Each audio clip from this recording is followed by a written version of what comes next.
So let's unbox it. Bam, there it is. Reminding me of Whoop, there it is. Oh, the pen is sticking out.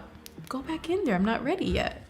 Okay, gonna remove this plastic. Wow, oh man, that camera hump. But it's frosted. I love that. It's got a frosted back, and this color that's like bronzy, I believe it's Mystic Bronze, looks amazing. I actually prefer the frosted black versus last year's glossiness. That's a very prominent camera hump. Must be packing some serious cameras, but look at that. That's like, it's not gonna wobble, like it's gonna be still, but if you like tilt it, that's how you can tell. There's a whole gap right there. But I guess we'll have to see how good those cameras are. Got that out. Yeah, this phone, I mean, looks beautiful. I have the regular sized Note 10 from last year, the very reflective mirror that we got. And I gotta say, like, immediately, this looks so much better. Just kind of wish that camera hump was a little less. While that's setting up, of course, we gotta see what else is in here. I mean, I feel like we all know. I don't even know how many people are actually that interested in seeing what else is in there.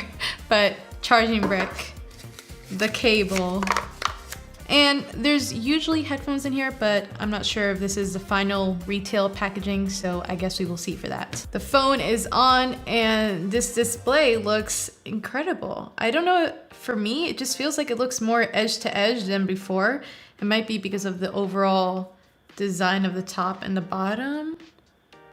That more like cylinder feel is like less rounded, it's like sharper corners, but it just feels more edge to edge. And with the display now, just like the S20 lineup, we have 120 Hertz refresh rate. So everything is buttery smooth, my friends. It is buttery smooth. I've been using the S20 Ultra a lot recently. I have some videos coming out very soon. And it's just the more and more that I use a display with 120 Hertz, you get pretty used to it, but going back to something that doesn't have it, you notice it. So it is a nice added touch. Now there is a version below this, just a regular Note 20. It is a smaller screen size and it loses some extra added features that this one has, because really if you're getting a Note, you're gonna wanna get the most out of every feature. Maybe if the other one was a little more affordable, it might be something to consider. But again, if you're getting a Note, this is the one to get. All right, S Pen time, because this is obviously one of the main reasons you'd get a Note. This little guy right here, this got a lot of upgrades this year. It's a lot better, or should feel a lot better when you're drawing, taking notes. So let's just test it out. That is really spot on. And I think that's obviously thanks to the lower latency in the S Pen, but also that combined with 120 Hertz just make an overall just more real experience. It just actually feels like you're drawing on paper. You don't see like the line lagging behind at all. Like I'm really like trying to, it just follows it completely.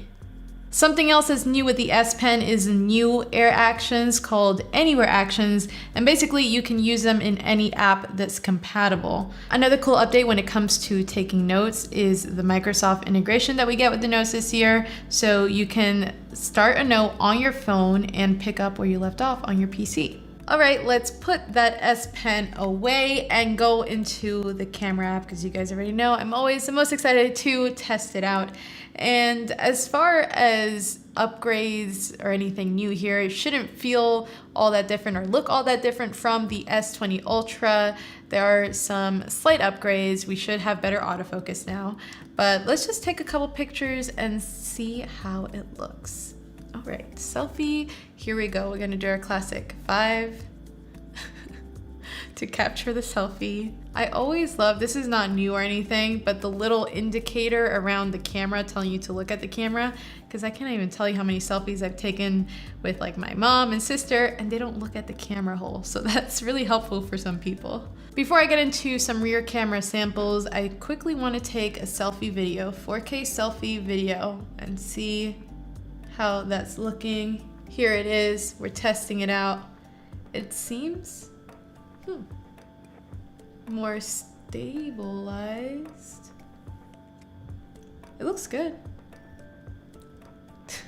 Wait, I also want to do live focus. Let's see that. It honestly doesn't look that crazy, the blur. I think that makes it look more realistic. I guess we'll see how shaky it is when I put this clip in, but it looks great. All right, now let's take some pictures with that rear camera. I got this nice little candle right here. And now let's zoom in, 5x zoom. Okay, that is really close. Let's take a picture of that phone over there. We can go up to 50x zoom. This is just crazy. I mean, okay, that's our 50x zoom shot. Here's a look at 4K rear video. Let me know in the comments below how it looks to you guys. I'm gonna hold up this candle so I can focus on it and see how well that does. And take it back and take it forward. One more time. And take it forward. It's a great candle. There's also an even better pro video mode on here, and I'll definitely go more in depth with that in the full review, but also let me know what you guys want to see in that video. I'm definitely excited to push these cameras to the limit, but that's it for now. Thank you guys for watching. Don't forget to subscribe. And